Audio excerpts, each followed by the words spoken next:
Bem, olá pessoal. Meu nome é Roberto Ribeiro de Avilés. Sou atualmente professor de Engenharia de Materiais e Nanotecnologia da PUC Rio de Janeiro. Minha formação inicial é em Engenharia Metalúrgica. Me formei no Instituto Militar de Engenharia em 1975, há bastante tempo, quando não se pensava em nanotecnologia, nem se pensava exatamente em materiais, só havia metalurgia. Com o tempo, desde aquela época, comecei a caminhar para materiais. E materiais de uma maneira bastante ampla. O que é materiais nessa história? O que é engenharia de materiais? Tudo que nós vestimos, tudo que nós usamos, são materiais. Até o nosso corpo nós podemos trabalhar com materiais. Quando nós fazemos um transplante, nós estamos fazendo uma troca de um material por outro. Pode ser um material natural ou pode ser um material artificial. Então nós estamos sempre trabalhando com materiais. A engenharia de materiais e nanotecnologia procura exatamente abordar esses detalhes, os materiais, de uma maneira mais ampla, mais completa do que só a visão que eu tive inicialmente na minha formação. Quando eu entrei para fazer engenharia, bem, eu queria fazer engenharia. Fui parar num lugar que era para engenheiros. Mas eu estava pensando em fazer engenharia eletrônica ou elétrica.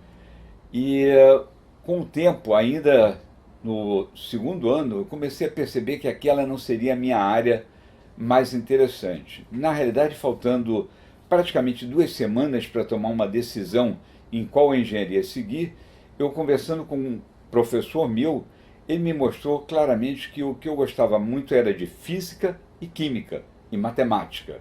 E a melhor engenharia para cursar naquela direção de física, química e matemática seria fazer engenharia metalúrgica quando eu estava cursando. O que é ser engenheiro? Para falar um pouco dos nossos cursos, nós precisamos pensar o que nós queremos fazer como engenheiros. Engenheiro é um profissional que procura resolver problemas técnicos. A função dele é resolver problemas os mais diversos. Cada engenharia vai olhar um tipo de problema específico. Dentro da engenharia de materiais, nós olhamos os problemas de materiais. Como desenvolver uma camisa, não a camisa em si, mas a fibra da camisa, o tecido da camisa. Como desenvolver uma caneta e todos os materiais que compõem essa caneta, a ponta da caneta. Essa ideia precisa de informações, esse desenvolvimento precisa trabalhar com informações muito bem detalhadas de cada um dos materiais. Dentro da engenharia, nós procuramos olhar os fundamentos inicialmente. E como eu já falei inicialmente, muita física, muita química e muita matemática. Depois nós vamos juntando as peças para olhar os materiais. Os materiais vieram de onde? Como é que eu coleto um material? Os materiais depois usados vão para onde? O que eu faço com esse material usado?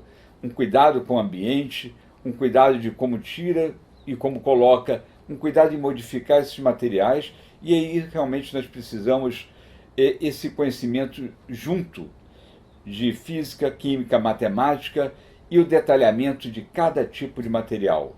É um polímero? É uma cerâmica? É um metal? É um isolante? É um condutor? São materiais, de uma maneira geral. É importante imaginar que a escola, quando você procura fazer uma engenharia, você está tendo uma formação básica, não é na formação final. Você vai ter só o conhecimento básico para começar a aprender. A visão da engenharia de materiais e nanotecnologia aqui da PUC pretende trazer o aluno a ter esse conhecimento básico. E esse conhecimento é feito exatamente nas disciplinas fundamentais. E um pouco acrescido nas disciplinas do profissional em ampliar e aprofundar aquele conhecimento que foi tido inicialmente no básico para detalhes para os nossos materiais, para as nossas aplicações. Se é um semicondutor, como vai ser a aplicação? Se é um catalisador, como vai ser a aplicação? Se é um metal, um aço, como vai ser a aplicação? Isso vai se criando pouco a pouco, mas essa não é toda a informação. ao terminar a engenharia, você vai começar realmente a aprender a usar tudo isso no dia a dia. E aí vai ter que aprender dentro das próprias empresas, em cursos extras, normalmente cursos extremamente técnicos, direcionados para a empresa e para o interesse da empresa que está, em que está trabalhando. É um mercado amplo. A área de materiais no Brasil é muito ampla e as pessoas não percebem quão amplas estão. Normalmente nós pensamos no mercado de trabalho ligado à metalurgia, e aí pensamos as siderúrgicas, as grandes siderúrgicas. Sim, isso é um mercado importante, mas existe um mercado de trabalho ligado aos polímeros e a grandes indústrias produtoras de polímeros no Brasil. Existe um mercado de trabalho ligado aos processamentos de petróleo. A própria a maior empresa brasileira de petróleo contrata diversos engenheiros de materiais, porque eles são obrigados a pensar em todo o processamento do petróleo, quais são os materiais que vão ser usados desde a prospecção até a mudança desse petróleo em alguma coisa que nós queremos, o refino, produção de gasolina ou de qualquer outro produto. Existe um mercado de trabalho de produtos químicos, existe um mercado de trabalho ainda incipiente no Brasil de semicondutores, mas já presente. Existe um mercado de trabalho de materiais diretamente já transformados para a indústria automobilística, muito forte no Brasil. Então nós temos um mercado de trabalho bastante amplo e é possível um engenheiro de materiais e nanotecnologia caminhar em cada um desses mercados. Queria aqui deixar um detalhe importante. Por que nanotecnologia? Por que essa visão e não só engenharia de materiais? Porque nós estamos pensando num profissional que será capaz, no futuro, pensar desde a menor partícula possível, partículas nanos, e como montar a partir de átomos novos materiais, desenvolver alguma coisa que não exista no momento. Para isso ele precisa ter um conhecimento muito mais aprofundado de física e química. Ele precisa, por exemplo, conhecer mecânica quântica, precisa conhecer profundamente como é que os materiais se interagem no nível atômico, para poder construir novos materiais para serem aplicados. Mas se quiser somente trabalhar no mercado clássico, esse mercado é o que eu já mencionei, bastante grande no Brasil. O engenheiro de materiais, área de atuação, em todo e qualquer lugar que desenvolva ou que use materiais. É muito vasto. Alguém pode trabalhar na Rhodia, que desenvolve fios para fazer tecidos, por exemplo. Alguém pode trabalhar numa siderúrgica de grande escala, como a Cosipa, a CSN, a Aço Minas, que desenvolve aços. Alguém pode trabalhar, por exemplo, na Braskem, que desenvolve polímeros, como eu disse, na Petrobras, na Technip, Baker Hughes, que são empresas associadas no Brasil, principalmente ao ramo de petróleo, ou numa grande empresa multinacional como a General Electric, que tem centro de pesquisa no Rio de Janeiro. São áreas muito vastas e todas essas áreas precisam de alguma pessoa que saiba mexer com materiais, principalmente aqueles que estão desenvolvendo materiais ou estão aplicando e fazendo desenvolvimento durante a aplicação. Vou dar um exemplo de alguns possíveis trabalhos para engenharia de materiais. Um trabalho bastante clássico é a especificação e a seleção de materiais para a fabricação de determinados produtos. O engenheiro de materiais é responsável para definir qual é o melhor material para um determinado produto. Quando se faz um carro, nós temos milhares de materiais que têm que ser especificados, escolhidos e adequados dentro do Brasil, nas condições brasileiras. Mesmo que esse carro tenha sido produzido no exterior, o material que vai ser feito no Brasil não é mais o mesmo. Tem que ser reespecificado. Esse é um exemplo bem prático de aplicação de engenheiro de materiais. Um outro exemplo é um engenheiro que vai desenvolver um novo material. Nesse engenheiro, ele certamente vai trabalhar em algum centro de pesquisa de alguma dessas grandes companhias e ele vai tentar criar um novo material ou modificar por tratamentos termoquímicos, processamentos com laser, processamentos com fornos, capazes de alterar o material e dar novas propriedades aos materiais. Ele poderá criar e depositar materiais um em cima do outro, criando compósitos que vão proteger contra a oxidação, por exemplo, ou vão ser nos semicondutores, condutores ou semicondutores, nos dispositivos como uma memória de um computador. Este é um outro tipo de trabalho bastante típico, bastante comum de um engenheiro de materiais. Um outro trabalho possível e presente para qualquer área da engenharia, na realidade, é um engenheiro que vai analisar patentes. Esse é um trabalho também bastante importante dentro da engenharia de materiais e no Brasil, como um todo e no mundo, um cara que escolha patentes. Ele vai analisar e definir se alguma coisa desenvolvida por outra pessoa pode ser considerada inovadora ou não. São 3 trabalhos capazes de completar uma visão geral do que pode fazer um engenheiro de materiais na indústria.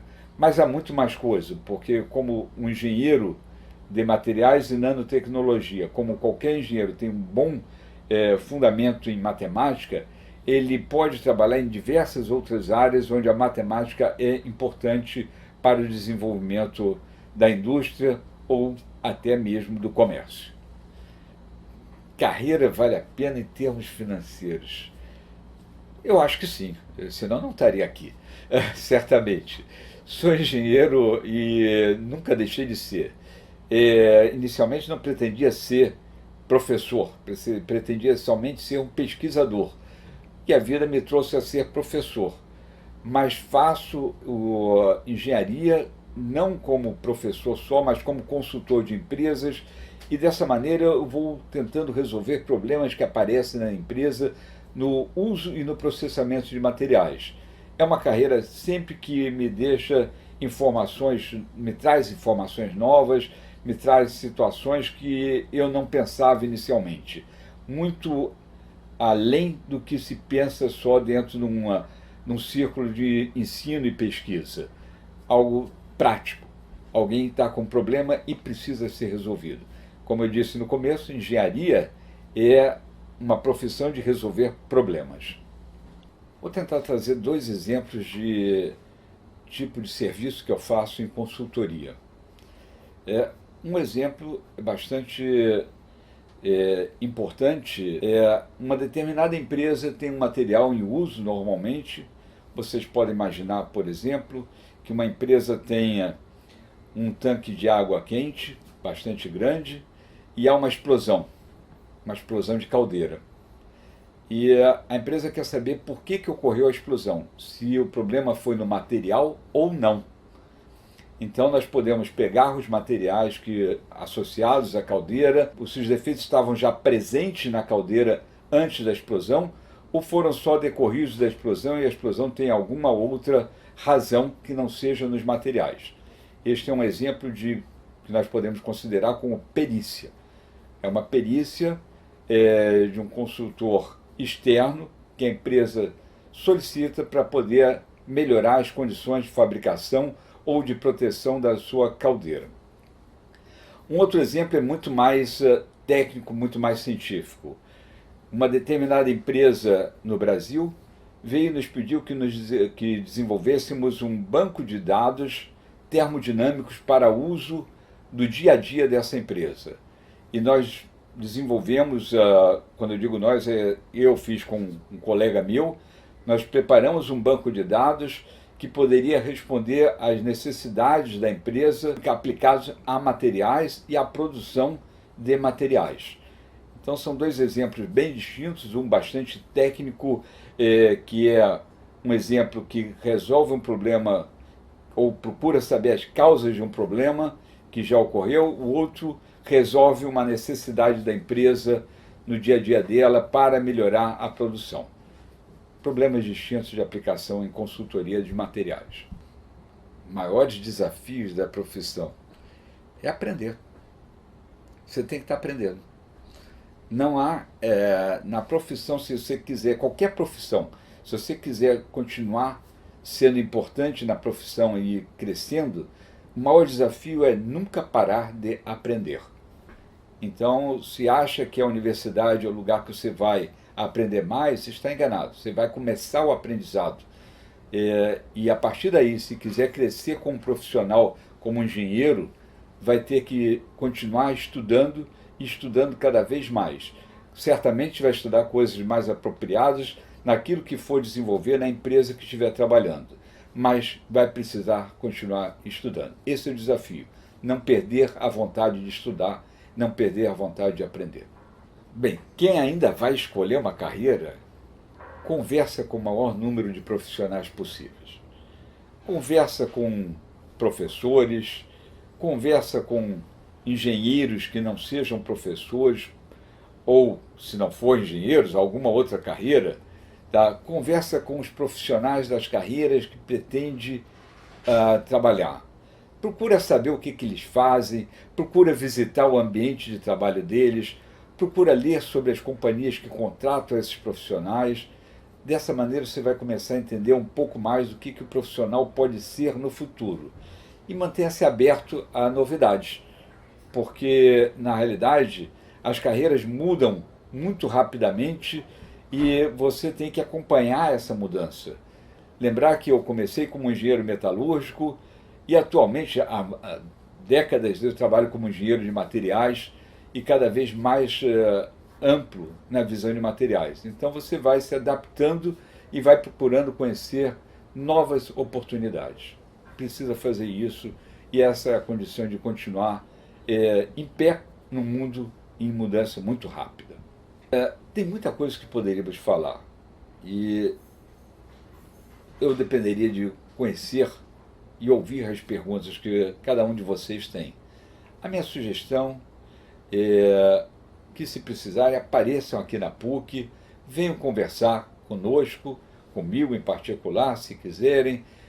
Estou quase sempre disponível e certamente, boa sorte, trabalhem, vão em frente e procurem alcançar aquilo que querem fazer, sempre, porque trabalhar em algum lugar que você não gosta realmente não vale a pena.